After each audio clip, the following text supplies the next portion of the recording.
शांति। 9/9/2020 प्रातः मुरली। मीठे बच्चे, हर बात में योग बल से काम लो।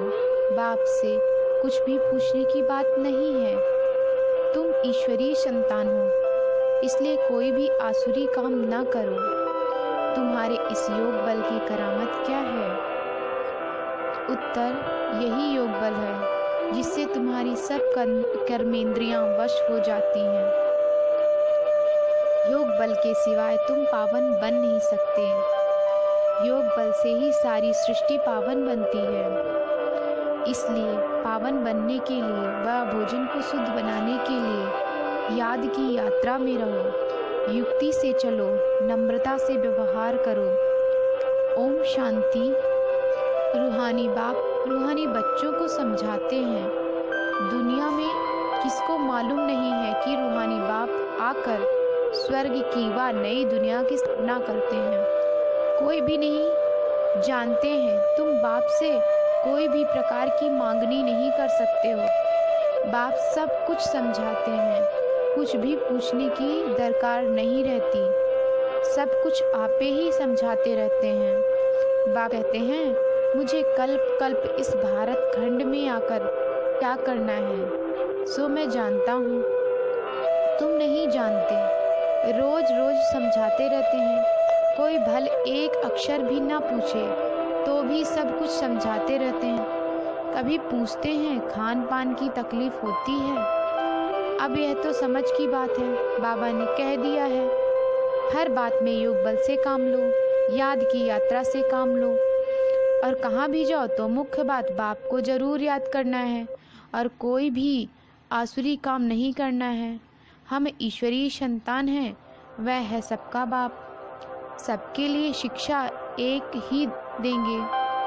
बाप शिक्षा देते हैं। बच्चे स्वर्ग का मालिक बनना है। राजाई में भी पोजीशन तो होती है ना। हर एक के पुरुषार्थ अनुसार मर्तबा होता है। पुरुषार्थ बच्चों को करना है और प्रारब्ध भी बच्चों को पानी है। पुरुषार्थ कराने के लिए बाप आते हैं। तुमको कुछ भी पता नहीं था कि बाप कब आएंगे, क्या आकर करेंगे, कहाँ ले जाएंगे। बाप ही आकर समझाते हैं। ड्रामा के प्लान अनुसार तुम कहाँ से गिरे हो, एकदम ऊंच चोटी से। जरा भी बुद्धि में नहीं आता कि हम कौन हैं। अब महसूस करते हो ना। तुमको स्वप्न में भी नहीं था कि बाप आकर क्या करेंगे। तुम भी कुछ नहीं जानते थे। अब बाप मिला हुआ है तो समझते हो। ऐसे बाप के ऊपर तो न्योछावर होना पड़े। जैसे पतिव्रता स्त्री होती है तो पति पर कितना न्योछावर जाती है। चिता पर चढ़ने से में भी डर नहीं होता है। कितनी बहादुर होती है। आगे चिता पर बहुत चढ़ती थी। यहाँ बाबा तो ऐसी कोई तकलीफ नहीं देते हैं। भल नाम ज्ञान चिता है, परंतु जलने की कोई बात नहीं। बाप बिल्कुल ऐसे समझाते हैं जैसे मक्खन से बाल। बच्चे समझते हैं बरोबर। जन्म जन्मांतर का सिर पर बोझा है। कोई एक अजामिल नहीं। हर एक मनुष्य एक दो से जास्ती अजामिल है। मनुष्यों को क्या पता पास्ट जन्म में क्या क्या किया है। अभी तुम समझते हो पाप ही किए हैं। वास्तव में पुण्य आत्मा एक भी नहीं है। सब हैं पाप आत्माएं। पुण्य करें तो पुण्य आत्मा बन जाएं। पुण्य आत्माएं होती हैं सतयुग में। कोई ने हॉस्पिटल आदि बनाई सो क्या हुआ, सीढ़ी उतरने से थोड़े ही बच जाएगा। चढ़ती कला तो नहीं होती है ना, गिरते ही जाते हैं। यह बाप तो ऐसा बिलवेड है जिस पर कहते हैं जीते जीव न्योछावर जाएं। क्योंकि पतियों का पति बापों का बाप सबसे ऊंच है। बच्चों को अभी बाप जगा रहे हैं। ऐसा बाबा जो स्वर्ग का मालिक बनाते हैं, कि असाधारण है। शुरू में बच्चियां जब बीमार पड़ती थी तो बाबा खुद उन्हों की सेवा करते थे। अहंकार कुछ भी नहीं। बाप दादा ऊंच ते ऊंच हैं। कहते हैं जैसे कर्म मैं इनसे कराऊंगा या करूँगा, दोनों जैसे एक हो जाते हैं। पता थोड़े ही पड़ता है। बाप क्या करते हैं, दादा क्या करते हैं, कर्म अकर्म विकर्म की गति बाप का ही बैठकर समझाते हैं।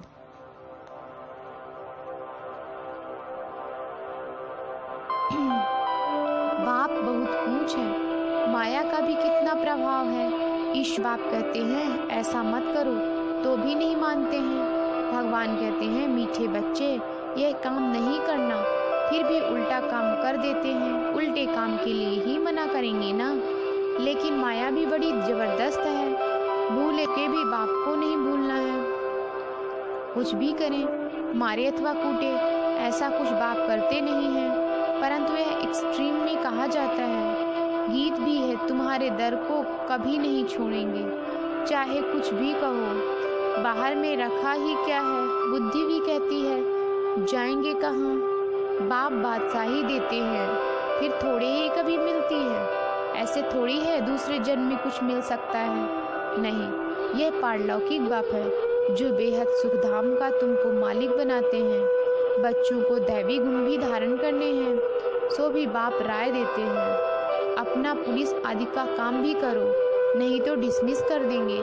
अपना काम तो करना ही है, आंख दिखानी पड़ती है। जितना हो सके प्रेम से काम लो, नहीं तो युक्ति से आंख दिखाओ, हाथ नहीं चलाना है। बाबा के कितने ढेर बच्चे हैं, बाबा को भी बच्चों का होना रहता है ना। मूल बात है पवित्र रहना। जन्म जन्मांतर तुमने पुकारा है ना, हे पति पावन आकर हमको पावन बनाओ। परंतु अर्थ कुछ भी नहीं समझते। बुलाते हैं तो जरूर पतित हैं, नहीं तो बुलाने की दरकार नहीं, पूजा की भी दरकार नहीं। बाप समझाते हैं तुम आत्माओं पर कितने अत्याचार होते हैं, सहन करना ही है। युक्तियां भी बतलाते रहते हैं, बहुत नम्रता से चलो, बोलो आप भी तो भगवान हो, फिर यह क्या मांगते हो। हथियाला बांधते समय कहते हैं मैं तुम्हारा पति ईश्वर गुरु सब कुछ हूँ, अब मैं पवित्र रहना चाहती हूँ, तो तुम रोकते क्यों हो। भगवान को तो पतित पावन कहा जाता है ना, आप ही पावन बनाने वाले बन जाओ। ऐसे प्यार से नम्रता से बात करनी चाहिए। क्रोध करे तो फूल की वर्षा करो, मारते हैं फिर अफसोस भी करते हैं। जैसे शराब पीते हैं तो बड़ा नशा चढ़ जाता है, अपने आप को बादशाह समझते हैं, तो यह भी ऐसी चीज है, बात मत पूछो। पछताते भी हैं, परंतु आदत पड़ी है तो वह टूटती नहीं है। एक दो बार विकार में गया, बस नशा चढ़ा, फिर गिरते रहेंगे। जैसे नशे की चीजें खुशी मिलाती हैं, विकार भी ऐसे हैं। यहाँ फिर बड़ी मेहनत है, सिवाय योग बल के कोई भी कर्म इंद्रियों को बस नहीं कर सकते। योग बल की ही करामत है, तब तो नाम मशहूर है। बाहर से आते हैं यहाँ योग सीखने, शांति में बैठे रहेंगे, घर बार से दूर हो जाते हैं। वह तो आधा कल के लिए आर्टिफिशियल शांति, किसको सच्ची शांति का मालूम ही नहीं। बाप कहते हैं बच्चे तुम्हारा स्वधर्म ही है शांत। इस शरीर से तुम कर्म करते हो, जब तक शरीर धारण ना करे तब तक आत्मा शांत रहती है, फिर कहाँ न कहाँ जाकर प्रवेश करती है। यहाँ तो फिर कोई सूक्ष्म शरीर से धक्के खाती रहती है। वे छाया के शरीर से होते हैं, कोई दुख देने वाले होते हैं, कोई अच्छे होते हैं। यहाँ भी कोई भले मनुष्य होते हैं जो किसको दुख नहीं देते, कोई तो बहुत दुख देते हैं, कोई जैसे साधु महात्मा होते हैं। बाप समझाते हैं मीठे मीठे सिकिलधे बच्चों, तुम 5000 वर्ष के बाद फिर से आकर मिले हो, क्या लेने के लिए। बाप ने बताया है तुमको क्या मिलने का है।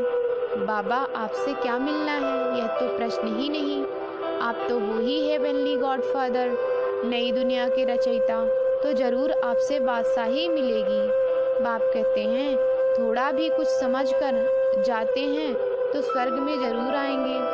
हम स्वर्ग की स्थापना करने आए हैं। बड़े से बड़ा आसामी है भगवान और प्रजापिता ब्रह्मा। तुम जानते हो विष्णु कौन है और कोई को भी पता नहीं है। तुम तो कहेंगे हम इनके घराने के हैं। यह लक्ष्मी नारायण तो सतयुग में राज करते हैं, यह चक्र आदि वास्तव में विष्णु को थोड़े ही है। यह अलंकार हम ब्राह्मणों के हैं। अभी यह नॉलेज है, सतयुग में थोड़े ही यह समझाएंगे। ऐसी बातें बताने की कोई में ताकत नहीं है। तुम इस 84 के चक्र को जानते हो, इनका अर्थ कोई न समझ ना सके। बच्चों को बाप ने समझाया है, बच्चे समझ गए हैं। हमको तो यह अहंकार शोभते नहीं। हम अभी शिक्षा पा रहे हैं, पुरुषार्थ कर रहे हैं, फिर ऐसे बन जाएंगे। स्वदर्शन चक्र फिराते फिराते हम देवता बन जाएंगे। स्वदर्शन चक्र अर्थात रचयिता और रचना के आदि मध्य अंत को जानना है। सारी दुनिया में कोई भी यह समझा नहीं सकते कि यह सृष्टि का चक्र कैसे फिरता है। बाप कितना सहज कर समझाते हैं। इस चक्र की आयु इतनी बड़ी तो हो नहीं सकती। मनुष्य सृष्टि का ही समाचार सुनाया जाता है कि इतने मनुष्य हैं, ऐसे थोड़े ही बताया जाता है कि कछुए कितने हैं, मछलियाँ आदि कितनी हैं। मनुष्यों की ही बात है। तुमसे भी प्रश्न पूछते हैं, बाप सब कुछ बतलाते रहते हैं, सिर्फ उस पर पूरा ध्यान देना है। बाबा ने समझाया है, योग बल से तुम सृष्टि को पावन बनाते हो।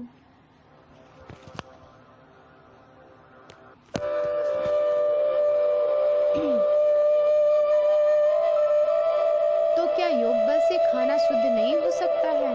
अच्छा, तुम ऐसे बने हो, फिर कोई को आप समान बनाते हो। अभी तुम बच्चे समझते हो कि बाप आया है स्वर्ग की बादशाही फिर से देने, तो इनको रिफ्यूज नहीं करना है। विश्व की बादशाही रिफ्यूज की तो खत्म, फिर रिफ्यूज यानी कचड़े के डिब्बे में जाकर पड़ेंगे। ये सारी दुनिया है किचड़ा, तो इनको रिफ्यूज ही कहेंगे। दुनिया का हाल देखो क्या है। तुम तो जानते हो हम विश्व के मालिक बनते हैं। ये किसको पता नहीं कि सतयुग में एक ही राज्य था। मानेंगे नहीं, अपना घमंड रहता है तो फिर जरा भी सुनते नहीं, कह देते ये सब आपकी कल्पना है। कल्पना से ही यह शरीर आदि बना हुआ है, अर्थ कुछ नहीं समझते।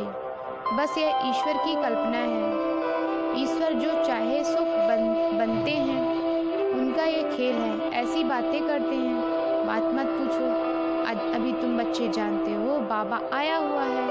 बुढ़ियाँ भी कहती हैं, बाबा हर 5000 वर्ष के बाद हम आपसे स्वर्ग का वर्षा लेते हैं। हम अभी आए हैं स्वर्ग की राजाई लेने।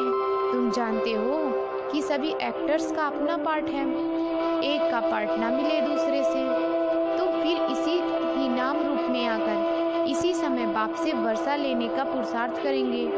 कितनी अथाह कमाई है। भल बाप कहते हैं, थोड़ा भी सुना है तो स्वर्ग में आ जाएंगे, परंतु हर एक पुरुषार्थ तो ऊंच बनने का ही करते हैं ना। तो पुरुषार्थ है फर्स्ट।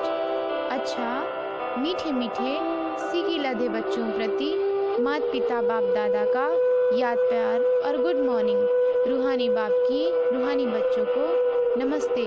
हम रूहानी बच्चों की रूहानी माता पिता बाप दादा का याद प्यार और गुड मॉर्निंग। नमस्ते।